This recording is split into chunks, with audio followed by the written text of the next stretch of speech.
तो आज हम लोग देखते हैं values of Cp and Cv for ideal gas values of Cp and Cv for ideal gas. ये शायद टॉपिक नहीं हुआ था पिछली क्लास में, ठीक है। हो गया था क्या ये वाला टॉपिक? ये वाला टॉपिक नहीं हुआ था ना? थोड़ा जल्दी रिप्लाई करें आप लोग।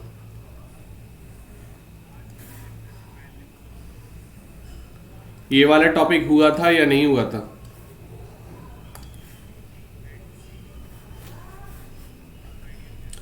तो हम लोग देखते हैं यहां पर फॉर मोनो एटमिक गैस,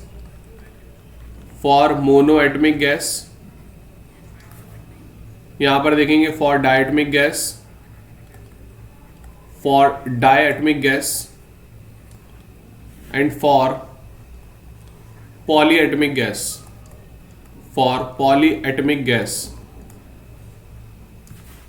इसमें किसी को डाउट तो नहीं था? किसी को थोड़ा जल्दी रिप्लाई करें। ये वाला टॉपिक हुआ था या नहीं हुआ था? ये वाला टॉपिक हुआ था या नहीं हुआ था? और Cp Cv में किसी को कोई डाउट तो नहीं है? ये वाला हो गया था? अच्छा, ये हम लोगों ने कर लिया था, देख लिया था। ओके, फिर हमने मुझे ये बताना, फिर ये वाला टॉपिक हो गया था work done in isothermal and reversible process. Work done in isothermal reversible process हो गया था, ठीक है। ओके, मतलब एडियाबेटिक तक हो गया था आप लोगों का, यहां तक कोई डाउट नहीं है किसी को, है ना? एडियाबेटिक तक हो गया था ना सभी का?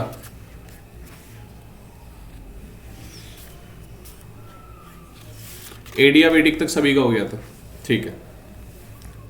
तो आज हम लोग देखते हैं थर्मोकेमिस्ट्री का पार्ट। लिखो थर्मोकेमिस्ट्री, पार्ट ऑफ थर्मोकेमिस्ट्री। देखो यहां पर हम रिलेट करेंगे केमिस्ट्री से, मतलब केमिकल रिएक्शन से। It is the branch of thermodynamics, it is the branch of thermodynamics, branch of thermodynamics,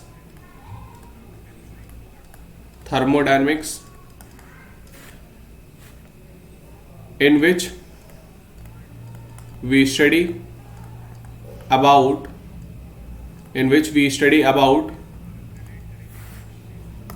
the impact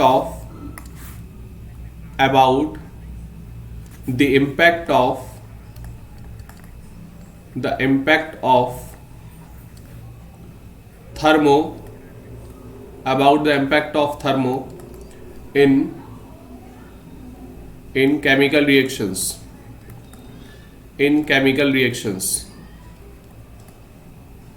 clear है बात? तो यहां पर हमें कुछ चीजें देखनी है, थोड़ा इंपॉर्टेंट पार्ट है ये, ध्यान से देखना आप लोग। यहां पर सबसे पहले हम लोग देखेंगे हीट और enthalpy of reaction, heat and enthalpy of reaction, clear? Heat and enthalpy of reaction. दूसरा हम लोग देखेंगे यहां पर एंथैल्पी ऑफ फॉर्मेशन,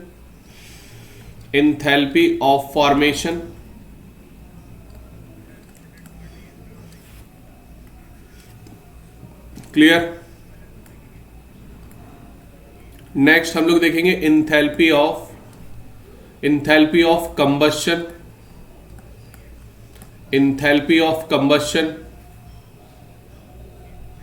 नेक्स्ट हम लोग देखेंगे एंथैल्पी ऑफ सॉल्यूशन,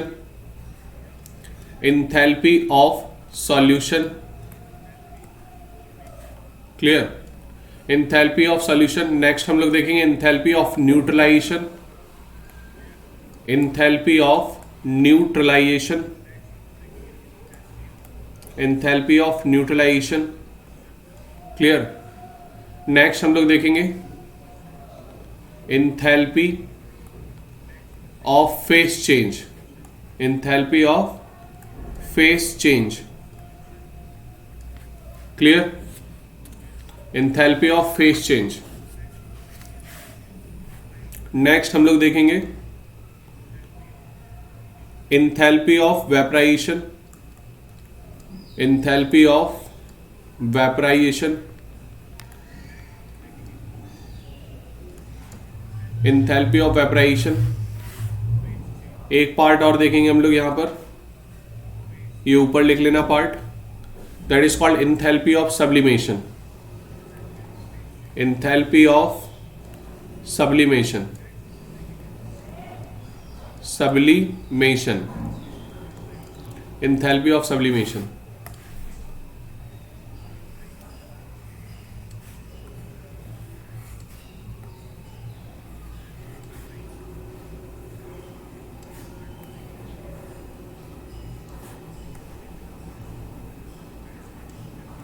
हो गया ये नोट सभी का?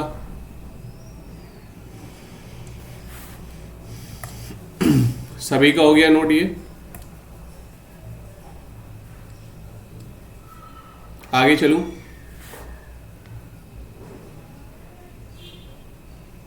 सबसे पहले हम लोग देखेंगे इंथैल्पी ऑफ रिएक्शन, सबसे पहले हम लोग देखेंगे enthalpy of reaction. What is the means of enthalpy? Enthalpy क्या होता है?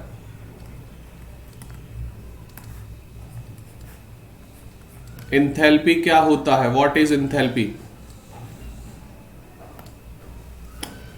क्या होता है इंथैल्पी? थोड़ा जल्दी रिप्लाई करें आप लोग।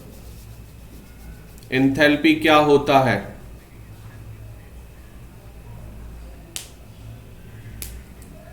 अभी भी मतलब इंथैल्पी नहीं बता पा रहे हैं आप लोग? कितने बार मैंने रिपीट किया इंथैल्पी वर्ड को? क्या होता है इंथैल्पी?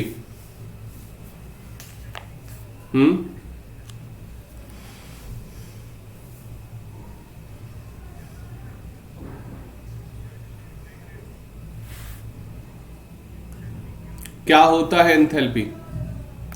अभी भी नहीं बता पा रहे आप लोग?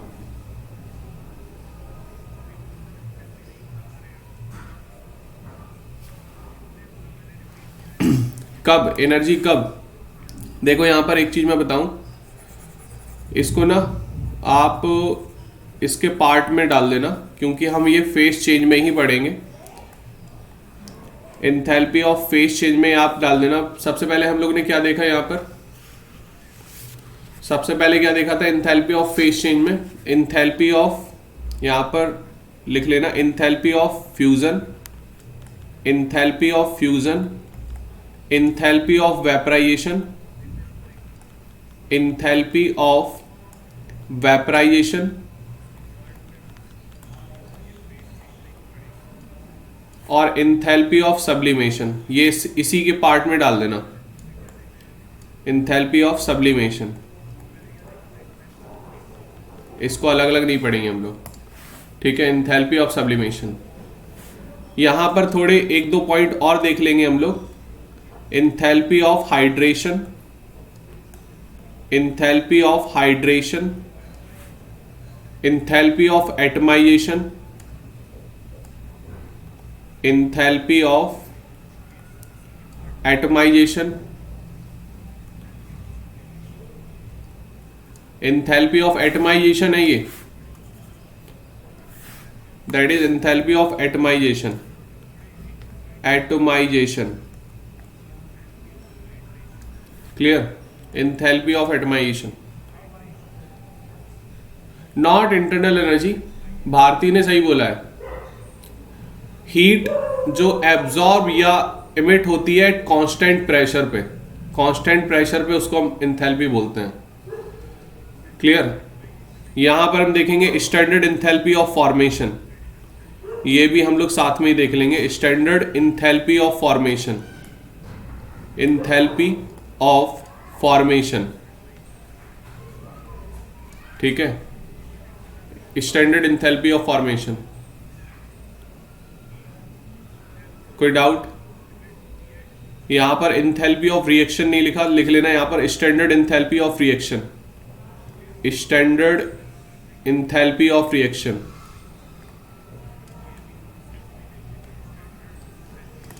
स्टैंडर्ड इंथैल्पी ऑफ रिएक्शन, बस इतना ही देखना है हमको। अब ये एडजस्ट करो आप लोग, कैसे करना है आपको नोट्स में।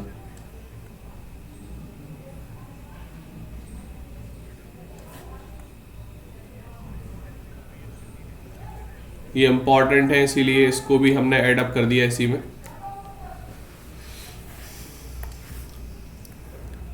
ये enthalpy of fusion, enthalpy of vaporisation और enthalpy of sublimation, it's a part of enthalpy of phase change, enthalpy of phase change.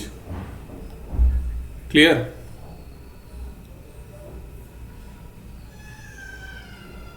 Done हो गया सभी का, नोट हो गया ये सारे टर्म्स पहले नोट करके सभी लोग डन बोल दें मुझे, सभी लोग डन बोल दें एक बार।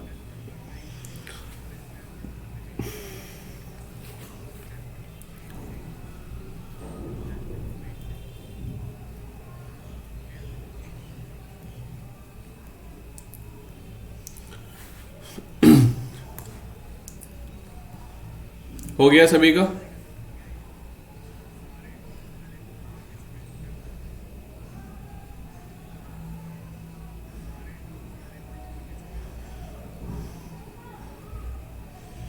शुभम गौतम आपकी पहली क्लास है क्या आज?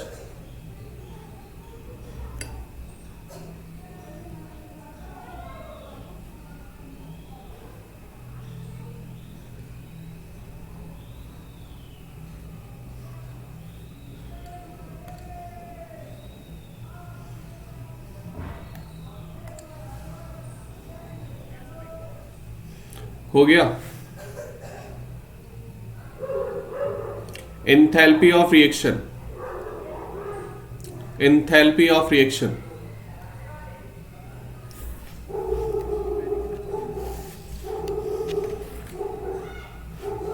ओके। देखो एंथैल्पी ऑफ रिएक्शन में यहां पर हम लोग को क्या देखना है। फॉर एन एग्जाम्पल हमने एक रिएक्शन ली यहां पर H2 plus Cl2, H2 plus Cl2, और यहां पर बना हमारा 2 मोल HCl। तो यहां पर बेसिकली हो क्या रहा है कि H2 जो है और Cl2 जो है, H की बात करूं मैं और Cl की बात करूं, तो H के साथ स्टेबल नहीं है, तभी ये पार्शियली बॉन्ड बनाएगा और एक इंटरमीडिएट स्टेट आएगी, फिर बाद में ये ब्रेक होगा बॉन्ड और यहां पर HCl और HCl मिल जाएंगे हमको, तो 2 मोल HCl आपको मिल जाएंगे। समझ में आ रही बात कि नहीं? तो ये बेसिकली H2 और Cl2 आपस में इतना स्ट्रॉन्ग बॉन्ड नहीं बनाते जैसे कि हाइड्रोजन और क्लोरीन के साथ बना लेता है। तो जब स्टेबल बॉन्ड बनेगा तो एनर्जी निकलेगी, इंथैल्पी निकलेगी। तो यहां पर जब इंथैल्पी निकलती है तो एड ऑन होगी यहां पर, तो approx near about 44 kilo calorie यहां पर एनर्जी निकलती है, और इसको हम लोग बोल देंगे एक्सोथर्मिक रिएक्शन। कौन सी रिएक्शन है ये? Exothermic reaction.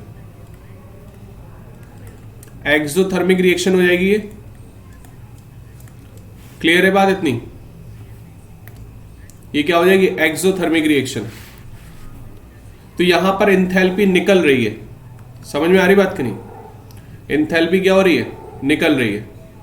इसी तरीके से जब हम यहां पर देखेंगे फिजिकल स्टेट में change in physical state, for an example हमने लिया H2 प्लस O2, यहां पर आपको मिला H2O।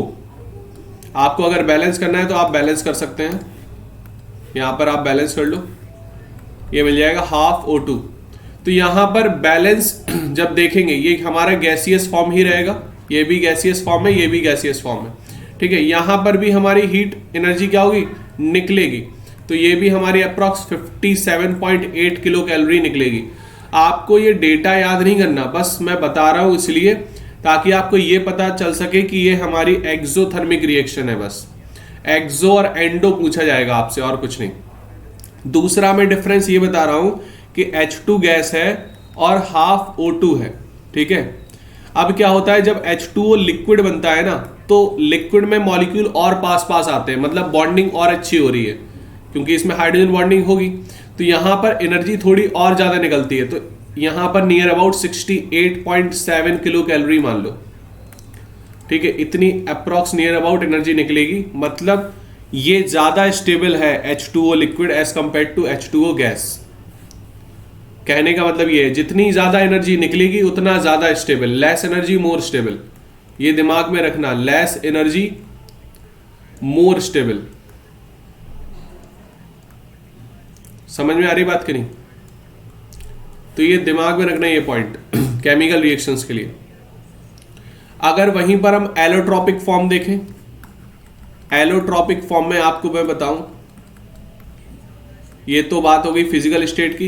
एलोट्रॉपिक फॉर्म में क्या हो जाएगा, फॉर एन एग्जाम्पल हमने यहां पर लिया कार्बन का एलोट्रॉप, तो कार्बन का जो एलोट्रॉप है वो है डायमंड, डायमंड है, और कार्बन का एलोट्रॉप एक ले लेता हूं मैं ग्रेफाइट, ठीक है। वैसे तो कार्बन के 7-8 एलोट्रॉप है, लेकिन हम लोग को 3 पता होते हैं, फ्लूरेनी, डायमंड एंड ग्रेफाइट, ये हम लोगों को पता है। तो अगर इसकी रिएक्शन में एलोट्रॉपिक कंबशन कराऊं दोनों का, तो यहां पर आपको मिलेगा CO2 गैस, और यहां भी CO2 क्योंकि प्योर कार्बन है। लेकिन अंतर क्या है, यहां पर जो डेल्टा H है, ये delta H approx near about निकलती है 94 माइनस का 0.3 किलो कैलोरी, और ग्रेफाइट में थोड़ा ज्यादा निकलती है, यहां पर -97 किलो कैलोरी अप्रॉक्स, मान लो 97.56 ऐसी कुछ होता है, ठीक है। तो ये भी नियर अबाउट इतना हो जाएगा। इतनी बात समझ में आ रही सभी को? तो ये थोड़ा सा डिफरेंस आपको देखने को मिल सकता है यहां पर, ठीक है। ये हम देख रहे हैं एंथैल्पी ऑफ रिएक्शन में। तो एंथैल्पी ऑफ रिएक्शन में गैसियस फेस में अलग मिलेगा आपको, एलोट्रॉपिक फॉर्म में अलग मिलेगा। तो इस तरीके से आपको देखने को मिल सकता है। समझ में आ रही बात? बोलें आप लोग, ऑल क्लियर? ठीक है, गॉट इट? आगे चलो, एक और देख सकते हैं हम, difference in reaction, difference in reaction, difference in reaction. Reaction में क्या डिफरेंस हो सकता है? यहां पर जैसे मैंने ले लिया H2S, हाइड्रोजन सल्फाइड, और इसकी रिएक्शन मैंने करा दी आयोडीन गैस से। हाइड्रोजन सल्फाइड हमारा कैसा होता है, गैसियस होता है, और इसकी जब मैं रिएक्शन कराऊंगा तो यहां पर मिल जाएगा हमको हाइड्रोजन आयोडाइड और प्लस सल्फर प्योर फॉर्म में, ठीक है। अगर मैंने यहीं पर आयोडीन का जो है वो सॉल्यूशन ले लिया, क्या ले लिया, आयोडीन का सॉल्यूशन, और H2S से मैंने रिएक्शन कराई, H2S से मैं रिएक्शन करवाऊंगा, और आयोडीन का यहाँ गैसियस की जगह मैं ले लूंगा सॉल्यूशन, ठीक है। तो जब सॉल्यूशन लूंगा तो यहां पर भी सेम हमारा मिलेगा, सेम ही मिलेगा HI प्लस सल्फर। आपको बैलेंस करना है तो बैलेंस कर सकते हैं, यहां पर आपको 2HI आ जाएगा, यहां पर भी 2HI आ जाएगा। लेकिन यहां पर जो डेल्टा H है, यहां पर आएगी माइनस का 17.2 किलो कैलोरी, और सॉल्यूशन में क्या आ जाएगा, सॉल्यूशन में थोड़ा ज्यादा होगी, माइनस का 21.9 किलो कैलोरी। तो ये दिमाग में रखना थोड़ा आप, कि सॉल्यूशन में आपको ज्यादा मिलेगी, इसमें ग्रेफाइट में ज्यादा मिलेगी as compare to all allotrope of carbon. हमको रिलेट करके देखना है यहां पर। बकमिस्टर फ्लूरेनी जो है वो एक टाइप की नहीं होती, तो आप सिर्फ फ्लूरेनी नहीं लिख सकते। हाँ, कार्बन 60 की अगर फ्लूरेनी देखना है तो वहां पर आपको थोड़ा एनर्जी और कम मिलेगी, वहां पर एनर्जी और कम मिलेगी एज कंपेयर टू डायमंड। तो ये थोड़ा सा आप दिमाग में रखना। क्लियर है? आगे चलूं। फ्लूरेनी कई टाइप के होते हैं, बस इतना याद रखना कि अगर C60 वाला फ्लूरेनी है तो C60 वाले फ्लूरेनी में हमारे 20 और 12 ये हमारे 5 मेंबर्ड, 25 मेंबर्ड और 12 6 मेंबर्ड रिंग होती है, फुटबॉल स्ट्रक्चर होता है ये। एक चीज और याद रखना कि जो फ्लूरेनी है वो इवन नंबर ऑफ कार्बन की बनाती है फ्लूरेनी। जैसे C100, C80, C70 even number की नहीं बनाती, जैसे 61 ऐसा नहीं ऑड नंबर की नहीं बनाती, सॉरी इवन नंबर की ही बनाएगी वो। तो ये दिमाग में रखना आप थोड़ा। आगे चलूं, सेकंड हमारी हेडिंग क्या थी यहां पर? सेकंड क्या थी? Enthalpy of formation. नेक्स्ट हम लोग देखेंगे enthalpy of formation. Enthalpy of formation,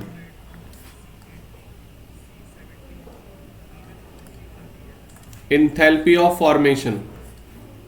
तो इंथैल्पी ऑफ फॉर्मेशन में, इंथैल्पी ऑफ फॉर्मेशन में क्या होगा कि अगर मैंने ग्रेफाइट लिया यहां पर, ठीक है, क्या ले लिया? ग्रेफाइट। इसकी मैंने रिएक्शन करवाई, यहां पर हमको क्या मिलेगा? कार्बन डाइऑक्साइड मिलेगा। क्लियर? अभी हमने क्या देखा था? इसकी डेल्टा एच कितनी थी? माइनस का 97.6 किलो कैलोरी। क्लियर है ना इतनी बात? अब वहीं पर हम अगर कैल्शियम की बात कराते हैं, कैल्शियम की रिएक्शन कराते हैं, तो यहां पर क्या मिल जाएगा हमको? Calcium oxide. ये सॉलिड फॉर्म मिलेगा। ये हमारा कैसा था? गैसियस फॉर्म होता है। यहां पर जो डेल्टा एच होगी यहां पर बहुत ज्यादा होती है, माइनस का 635 किलो कैलोरी, 635 किलो कैलोरी होगा। क्लियर? तो अंतर देख रहे हो कितना डिफरेंस है? तो फॉर्मेशन में अंतर होता है। ऐसा नहीं कि आपने ऑक्सीजन अगर किसी से लगाई कोई भी एलिमेंट से, तो आपको वहां पर उतनी ही एफिनिटी से वो बॉन्डेड होगा। तो एफिनिटी अलग अलग होगी, एफिनिटी अलग अलग, तो आपका फॉर्मेशन अलग अलग हो जाएगा। समझ में आ रही बात कि नहीं? कोई डाउट? तो यहां पर अगर आपको लिखना है तो लिख सकते हैं अमाउंट ऑफ हीट एब्जॉर्ब्ड और evolved when one mole of substance is directly obtained by constituent elements। Clear है इतनी बात? बोले किसी को कोई डाउट यहां तक? समझ में आ गई इतनी चीज? जल्दी बताएं आप लोग, कोई डाउट तो नहीं है किसी को?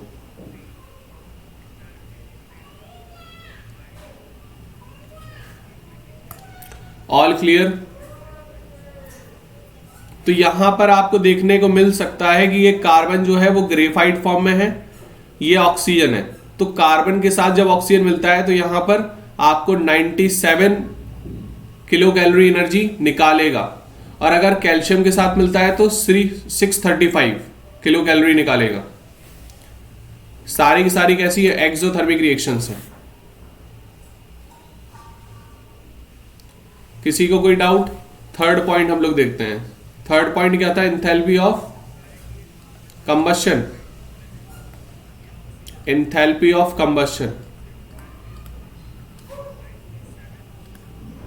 Enthalpy of combustion. Enthalpy of combustion में क्या होगा? कंबशन करवा दो आप किसी भी एलिमेंट का, तो आपने यहां पर हाइड्रोकार्बन ले लिया, ठीक है। हाइड्रोकार्बन का आप क्या करवाओगे? कंबशन। शायद ये हम लोग पढ़ चुके हैं पहले भी हाइड्रोकार्बन्स में, है ना। तो इसको हम कंबशन करवाएंगे, जितने कार्बन का अल्केन होगा या हाइड्रोकार्बन होगा उसका हम बनाएंगे उतने ही कार्बन का कार्बन डाइऑक्साइड, और आपको यहां पर मिल जाएगा उससे ज्यादा का क्या? ऑक्सीजन। तो यहां पर आप बैलेंस कर सकते हैं ऑक्सीजन को। क्लियर है इतनी बात? किसी को कोई डाउट? लेकिन यहां पर जो एनर्जी है वो काफी इमेंस निकलती है कंबशन में, ये आपको पता है। माइनस का 890 किलो कैलोरी, शायद मैंने ये भी लिखवाया था आपको, 890 kilo calorie.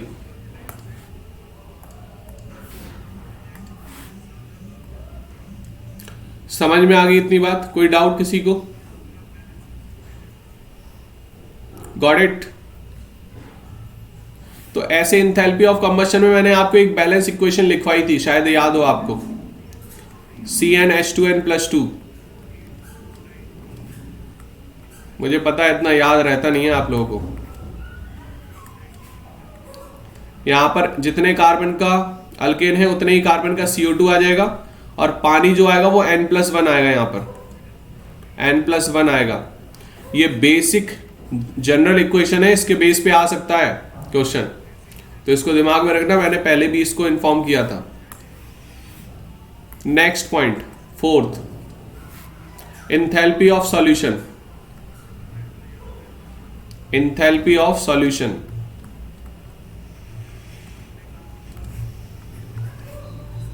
Enthalpy of solution क्या होता है? What is enthalpy of solution? कुछ चीजें तो रिलेट कर पा रहे होगे, है ना? अगर हम सॉल्यूशन बनाएंगे तो वहां पर एनर्जी निकलेगी या लगेगी, है ना? किसी में एनर्जी देखा होगा आपने कि हमने सॉल्यूशन बनाया, ठीक है, हमने पानी में कोई चीज डाली, ठीक है, तो पानी में डालने पर हमने क्या किया कि हमने कोई चीज डाली, वो पानी क्या हो गया, थोड़ा सा पहले के कंपेयर में नॉर्मल पानी जो था, नॉर्मल पानी, प्योर वाटर, फिर हमने कुछ डाला इसमें, ए कंपोनेंट कोई डाला, तो पानी जो है वो ठंडा हो गया। ठंडा हो गया मतलब यहां पर एंथैल्पी क्या होगी, एब्जॉर्ब हो रही है बेसिकली। और किसी किसी में देखोगे, जैसे क्विक लाइम ले लें, तो पानी में डालेंगे तो पानी ना गर्म हो जाता है थोड़ा, तो वहां पर हीट निकल रही है ना? तो इस तरीके से हम लोग थोड़ा रिलेट कर सकते हैं कि एंथैल्पी ऑफ सॉल्यूशन में क्या होगा। फॉर एन एग्जाम्पल, अगर मैंने पोटेशियम क्लोराइड डाल दिया किसमें, पानी में, तो यहां पर जो पोटेशियम क्लोराइड है वो एक्वस बनेगा। कैसा बनेगा, एक्वस। यहां पर कैसा था पोटेशियम क्लोराइड, सॉलिड था, ये तो लिक्विड था, पता है ये चीज।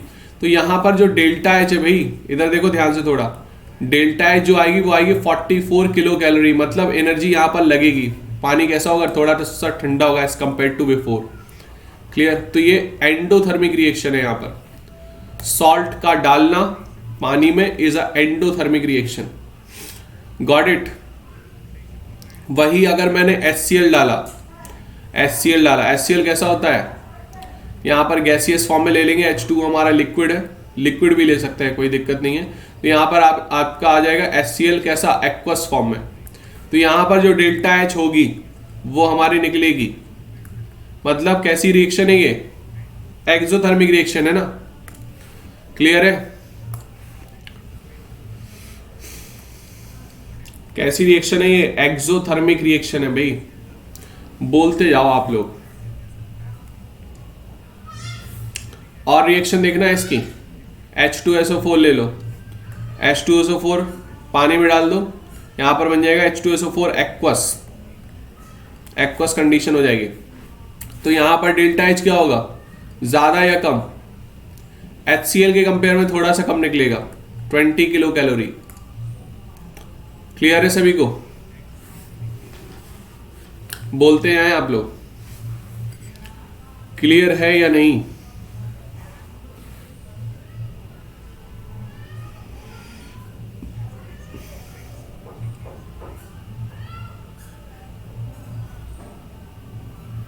एक बार जितने लोग हैं ना डन बोल दे एक बार, मुझे थोड़ा आइडिया लगे कि आप लोग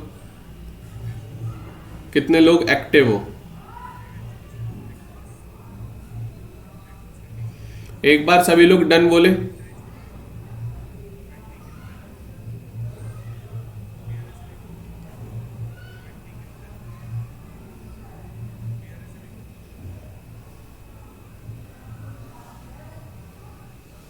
देखो यहां पर जहां भी आपको एनर्जी नेगेटिव में मिल रही है, डेल्टा एच होगा नेगेटिव, तो ये एक्सोथर्मिक कहलाती है भाई, ये कहलाएगी एक्सोथर्मिक। तो पूछने की जरूरत ही नहीं है आपको। अगर डेल्टा एच पॉजिटिव हुई तो एंडोथर्मिक कहलाएगी, तो एंडोथर्मिक होगी। तो आपको पूछने की जरूरत नहीं है, देखते ही पहचान जाना। गरिमा, रमशा, सभी लोग बोल दें जरा एक बार डन,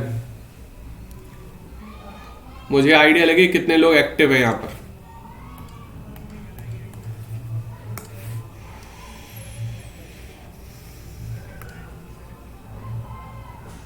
और कितने लोग सो रहे हैं, इसका भी आइडिया लगे मुझे।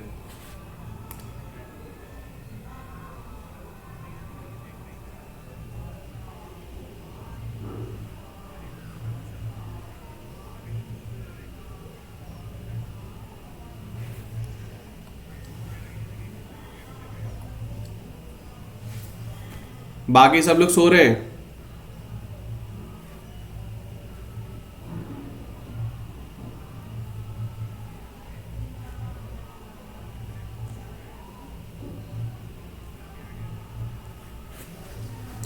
चलो यहां पर देखो, H2SO4 की रिएक्शन मैंने वाटर के साथ कराया, ठीक है। अब होगा क्या, मैं एक और एग्जांपल ले लेता हूं पोटेशियम हाइड्रोक्साइड का, क्योंकि हमने एसिड तो ले लिया है तो बेस भी ले लेता हूं, ठीक है। तो यहां पर मैंने बेस के साथ रिएक्शन करवाई, तो यहां पर बन जाएगा KOH aqueous, KOH aqueous, clear, KOH aqueous. तो यहां पर डेल्टा H जो होगा, डेल्टा H होगा, वहां पर निकलेगी माइनस का 13 kilo calorie, 13 kilo calorie, done. 13 kilo calorie निकलेगी यहां पर।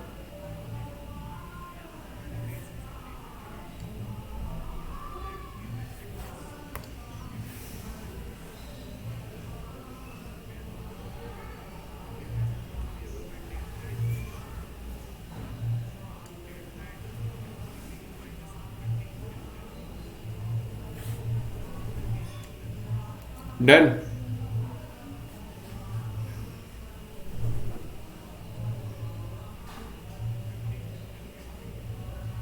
आगे चलूं तो लास्ट पार्ट में हमने देखा एंथैल्पी ऑफ सॉल्यूशन। नेक्स्ट हम लोग देखेंगे यहां पर enthalpy of neutralization, enthalpy of neutralization, enthalpy of neutralization. आगे देखेंगे हम लोग इसको, लैटिस को। एंथैल्पी ऑफ न्यूट्रलाइजेशन, दो टाइप की एंथैल्पी होती है, लैटिस एंड स्पेसिफिक। एक टेम्परेचर बढ़ाती है, एक फेस चेंज करती है। यहां पर देखेंगे enthalpy of neutralization. Enthalpy of neutralization क्या होता है, यहां पर ध्यान से देखना थोड़ा। द हीट, ये पढ़ा होगा वैसे 10th क्लास में भी पढ़ा होगा। The heat of neutralization, the heat of neutralization of strong acid, of strong acid and strong base, and strong base is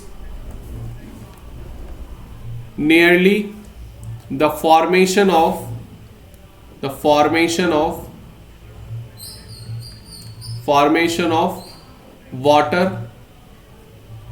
water and salt which is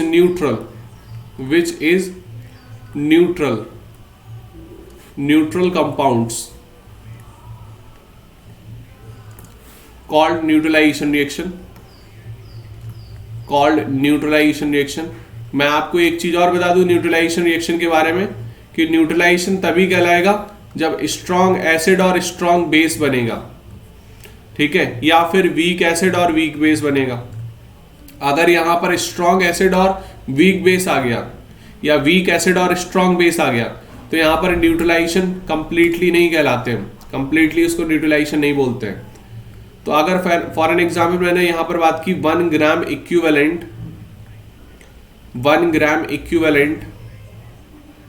of strong acid react with 1 gram equivalent of strong base react to form salt plus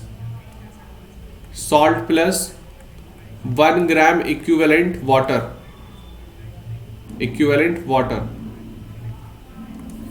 clear है इतनी बात? कोई doubt यहां तक?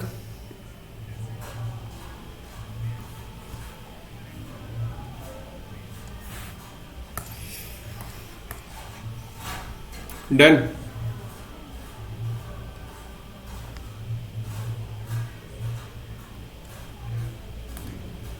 आगे चलूं। Next देखो हम लोग देखेंगे enthalpy of phase change. Sixth है शायद ये, इंथैल्पी ऑफ फेस चेंज।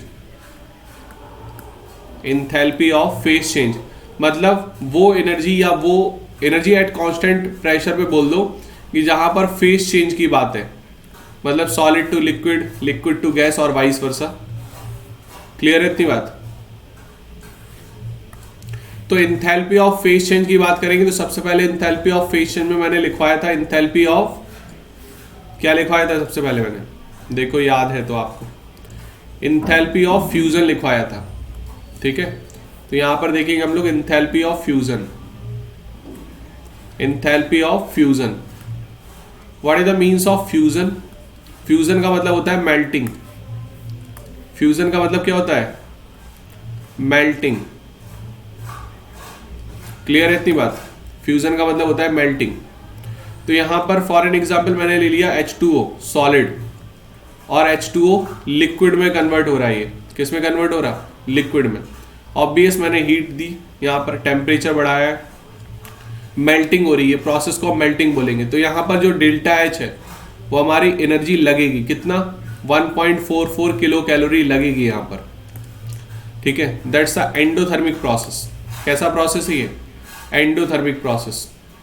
अगर यहीं पर हमने जो पानी है, पानी मतलब H2O लिक्विड, H2O लिक्विड को हमने वापस फ्रीज किया, क्या किया? ट्रायंगल आ रहा, वापस फ्रीज किया, तो यहां पर क्या हो जाएगा? ये सॉलिड फॉर्म में आ जाएगा, आएगा सॉलिड फॉर्म में। तो यहां पर ये तो कहलाएगी मेल्टिंग का, ये तो मेल्टिंग का हो गया। और डेल्टा एच हम निकालेंगे यहाँ पर फ्रीजिंग का, तो फ्रीजिंग का जस्ट क्या हो जाएगा? अपोजिट, माइनस का हो जाएगा ये 1.44। एनर्जी यहाँ पर निकलेगी उतनी ही। तो ये चीज दिमाग में रखना कि उसका जस्ट हम उल्टा प्रोसेस करेंगे अगर पॉसिबल है तो, नेचुरली या हम किसी एक्स्ट्रा सोर्स की वजह से कर सकते हैं। तो वहां पर जितनी एनर्जी निकलती है उतनी ही लगती है, वो उल्टे प्रोसेस में उतनी ही लगेगी या निकलेगी। ठीक है, मतलब वाइस वर्सा है वो। सेकंड हम लोग यहां पर पॉइंट देखेंगे इंथैल्पी ऑफ, नेक्स्ट पॉइंट क्या है यहां पर? Enthalpy of vaporization. Enthalpy of क्या है? वेपराइजेशन। तो यहां पर लिख लेना enthalpy of vaporization. Enthalpy of vaporization. बात समझ में आ रही सभी को? तो इंथैल्पी ऑफ वेपराइजेशन में कैसे लिखेंगे हम? यहां तक हो गया सभी का? जल्दी बताएं मुझे, कोई मुझे बॉइलिंग बताएगा? What is boiling? 2-3 बार पढ़ चुके हम लोग। What is boiling?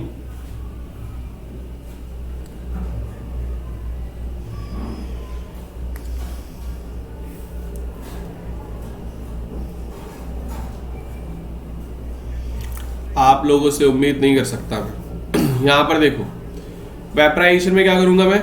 H2O liquid लूंगा, वेपराइजेशन मतलब वेपर में कन्वर्ट करना, गैसियस फॉर्म में कन्वर्ट करना।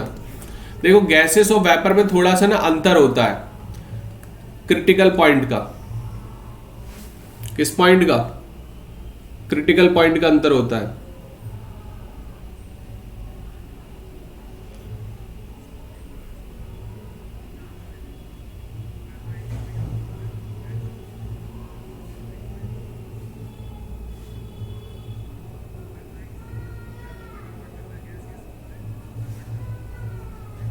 हो गया? देखो क्रिटिकल पॉइंट का अंतर होता है, वो हम लोग देखेंगे आगे।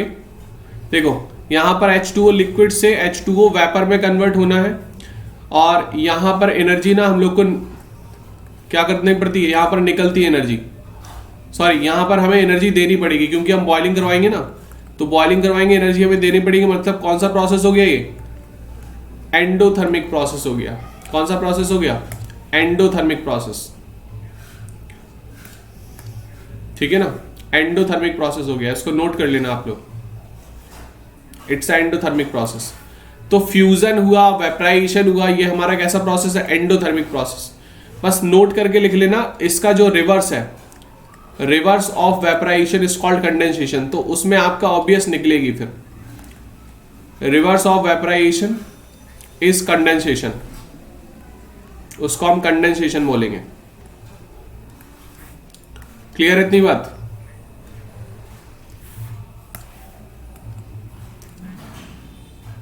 नेक्स्ट हम लोग देखेंगे enthalpy of sublimation. Enthalpy of sublimation, what is the means of sublimation here? Sublimation का मतलब क्या होता है? सब्लिमेशन का मतलब क्या होता है कि किसी सॉलिड फॉर्म से डायरेक्टली वो गैसियस फॉर्म में कन्वर्ट हो जाना, that is the means of sublimation. Clear? तो सब्लिमेशन में फॉर एन एग्जाम्पल हम लेते हैं यहां पर I2, जो आयोडीन है वो सॉलिड फॉर्म में होता है, इसको देखते हैं आयोडीन जो है वो गैसियस फॉर्म में कन्वर्ट हो जाता है। इसी तरीके से कैम्फर भी होता है ना, तो डायरेक्टली उड़ जाता है, वो लिक्विड फॉर्म में नहीं आएगा, डायरेक्टली वो कन्वर्ट हो जाता है। तो यहां पर जब हम हीट करेंगे इसको, तो हीट लमसम 15 ले लो, 15 किलो कैलोरी, तो जब हम हीट करेंगे 15 किलो कैलोरी पे, 1.5 नहीं है ये 15 है, ठीक, ये 15 है, 15, ठीक है। तो इसको जब हीट करेंगे इसको हम बोलेंगे सब्लिमेशन, सबलाइम कर रहे हैं हम इसको, समझे कि नहीं? It's a sublimation process. तो अगर हम सब्लिमेशन की इंथैल्पी निकालेंगे अकॉर्डिंग टू हेस लॉ, तो सब्लिमेशन का मतलब क्या हो जाएगा कि पहले तो वो क्या हुआ, उसका मेल्टिंग मतलब फ्यूजन हुआ, तो डेल्टा एच पहले फ्यूजन निकाल लेंगे, और फ्यूजन के बाद उसका क्या हुआ, लिक्विड में हो गया, तो लिक्विड टू वेपर क्या होगा, डेल्टा एच वेपराइजेशन, उसका हो जाएगा वेपराइजेशन, समझे कि नहीं? तो ये हमारा हेस लॉ के अकॉर्डिंग ऐसा हम लिख सकते हैं। जिसने पिछली क्लासेस नहीं देखी तो रिकॉर्डेड देख लेना आप लोग, थोड़ा सा सीरियस वे में करें तैयारी, टाइम बचा नहीं है आपके पास।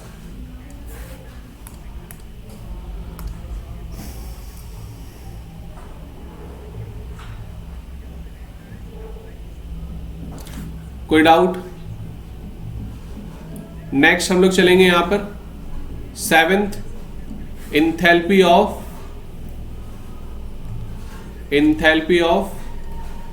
Hydration. Enthalpy of hydration, enthalpy of hydration. तो इंथैल्पी ऑफ हाइड्रेशन में यहां पर देखना है कि हाइड्रेशन का मतलब होता है कि पानी का मॉलिक्यूल जो है वो डायरेक्टली बॉन्डेड हो जाए किसी स्फीयर में। फॉर एन एग्जाम्पल ये हमारा कंपाउंड है, ठीक है, इस कंपाउंड में ये पानी जो है वो बॉन्डेड हो जाए, ठीक है ना, कैसा हो जाए, बॉन्डेड हो जाए। बॉन्डेड का मतलब सरफेस पर चिपक जाए, ठीक है, अटैच हो जाए, that is called hydration.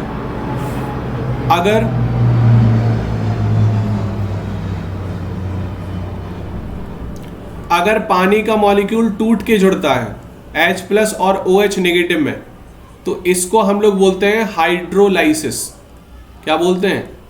Hydrolysis. और अगर डायरेक्ट जुड़ता है that is the means of hydration. Got it? तो अगर मैंने यहां पर ले लिया कॉपर सल्फेट, कॉपर सल्फेट की रिएक्शन मैंने कराई पानी के साथ, 5 मोल पानी लिए, तो यहां पर बन जाता है हमारा विट्रॉल, पता होगा ये, that is called vitriol.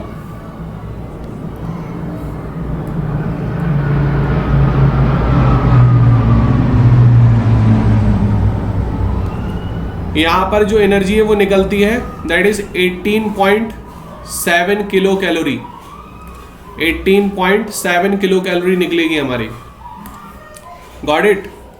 Note कर लो इसको, यहां पर इसमें लाइन लिख लेना, the enthalpy change when 1 mole of given anhydrous और partially और anhydrous मतलब partially hydrated बोल दिया, एनहाइड्रस मतलब सूखा, और पार्शियली हाइड्रेटेड मतलब कम हाइड्रेटेड है ना, थोड़ा सा कम पानी है, मतलब जितना उसको पानी चाहिए उतना पानी नहीं है। फॉर एन एग्जाम्पल, आप 2 बाल्टी से नहाते हो, आपको मिले 1 मग पानी, that is called partially, got it. तो पार्शियली हाइड्रेटेड सॉल्ट है और एनहाइड्रस, समझ में आ रही बात कि नहीं? पार्शियली हाइड्रेटेड और एनहाइड्रस है। It allowed to combine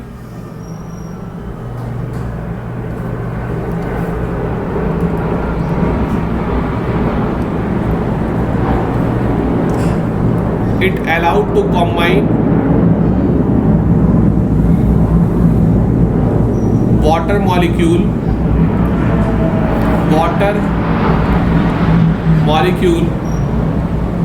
to form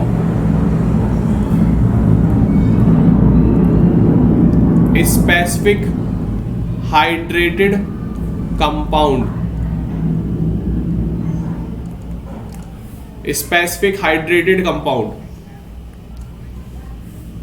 clear है इतनी बात?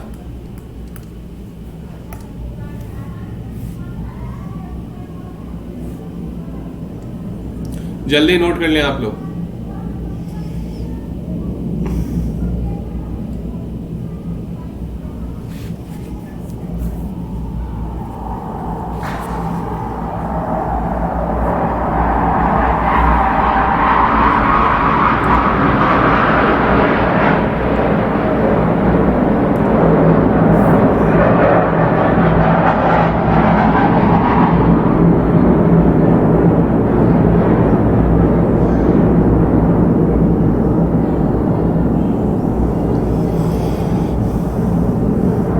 नेक्स्ट हम लोग देखेंगे यहां पर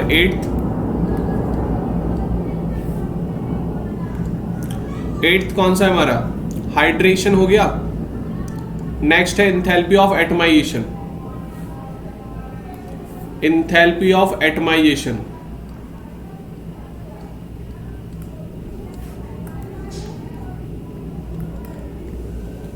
एंथैल्पी ऑफ एटमाइजेशन। यहां ध्यान सुनना, बेसिक चीजें है ये। एटमाइजेशन का मतलब क्या है? What is the means of atomization? अगर कोई मॉलिक्यूल है,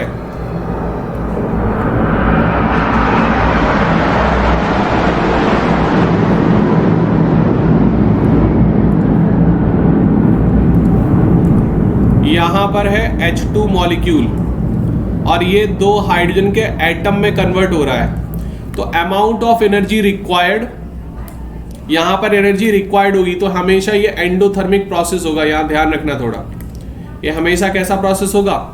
एंडोथर्मिक प्रोसेस, क्योंकि यहां पर मॉलिक्यूल ही होगा और बॉन्ड तोड़ने में एनर्जी लगेगी ही लगेगी, तो एनर्जी लगेगी तो ये हमेशा एंडोथर्मिक प्रोसेस होगा। तो यहां पर फॉर एन एग्जाम्पल, अगर मैं इस एग्जाम्पल की बात करता हूं तो यहां पर डेल्टा H हो जाएगा 435 किलो कैलोरी। नोट कर लो इसको।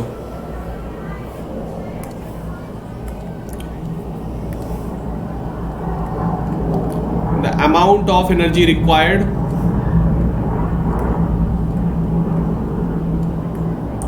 The amount of energy required to convert 1 mole of molecule into its atomic form, हो गया ये आप लोगों का?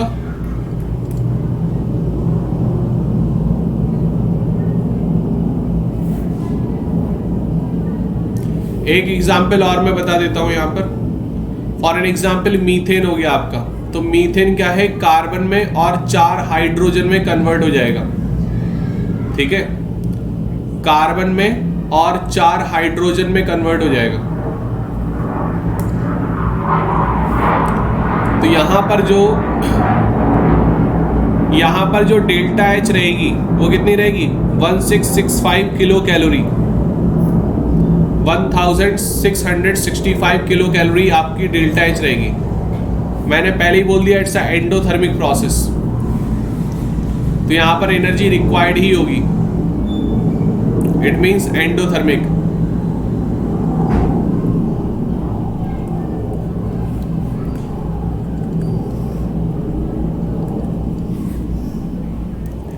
समझ में आ गया सभी को? एक बार सभी लोग डन बोल दें।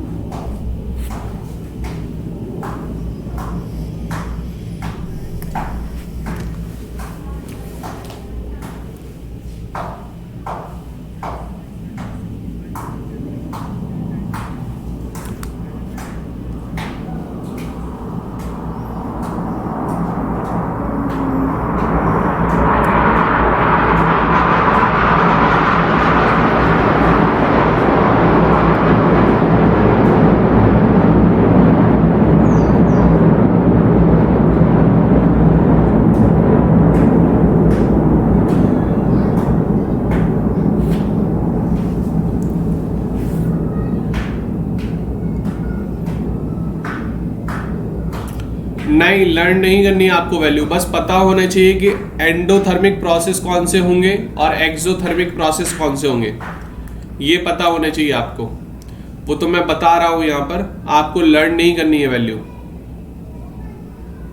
वैल्यू लर्न नहीं करनी है आपको। आगे चलूं?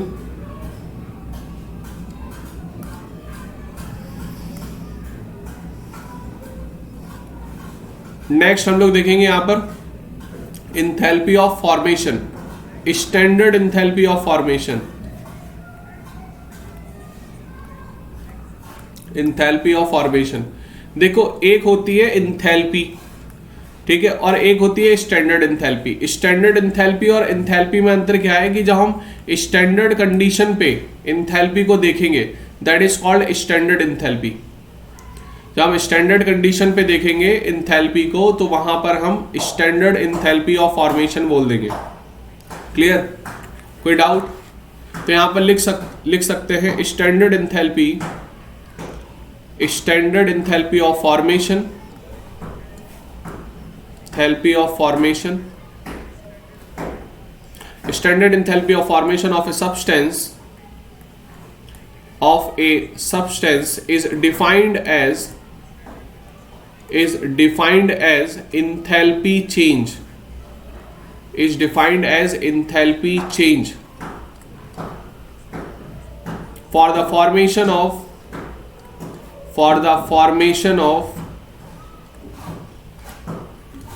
1 mole of substance, 1 mole of substance under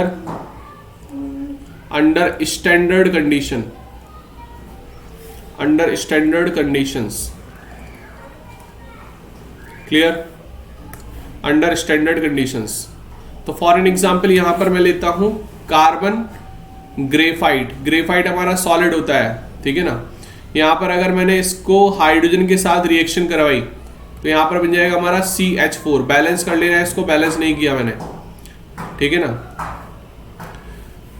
ये हमारा फॉर्मेशन हो रहा है, तो फॉर्मेशन हो रहा है तो ऑब्वियस फॉर्मेशन में एनर्जी जो होती है वो निकलती है, ज्यादातर एनर्जी क्या होगी? निकलेगी। तो एक्सोथर्मिक प्रोसेस होता है, 74 किलो कैलोरी निकलेगी यहां पर। फॉर्मेशन हमेशा, मतलब मोस्टली केसेस में फॉर्मेशन जो होता है वो एक्सोथर्मिक प्रोसेस होता है। क्लियर? कोई डाउट? अगर मैंने यहीं पर कार्बन जो लिए मैंने वो 2 मोल ले लिए, यहां पर ये कितना लगेगा? 3 मोल, 3H2। बैलेंस कर लेना, यहां पर CH4 हो जाएगा। सॉरी, दूसरी रिएक्शन में कराता हूं, दूसरी रिएक्शन कराता हूं। एक तो एग्जांपल ये हो गया, दूसरा एग्जांपल मैं लेता हूं कार्बन ग्रेफाइट और हाइड्रोजन ले लिया मैंने, और मैंने ले लिया यहां पर ऑक्सीजन, 1/2 मोल ऑक्सीजन। यहां पर मैंने बनाया इथेनॉल। क्या बनाया? इथेनॉल। देखो बैलेंस कर लोगे तो सेम ही होगा। तो यहां पर जो डेल्टा H निकलेगी वो निकलेगी माइनस का 277 किलो कैलोरी। यहां पर जो डेल्टा H निकलेगी वो निकलेगी माइनस का 277 किलो कैलोरी। ठीक है, तो मैं सिर्फ इतना बताना चाह रहा हूं मोटे मोटे तौर पर कि एंथैल्पी ऑफ फॉर्मेशन जो है वो ज्यादातर एक्सोथर्मिक प्रोसेस होगी, बस ठीक है, क्लियर है इतनी बात। हैस लॉ हो गया था, मुझे ये बता दें एक बार, हैस लॉ हो गया था क्या?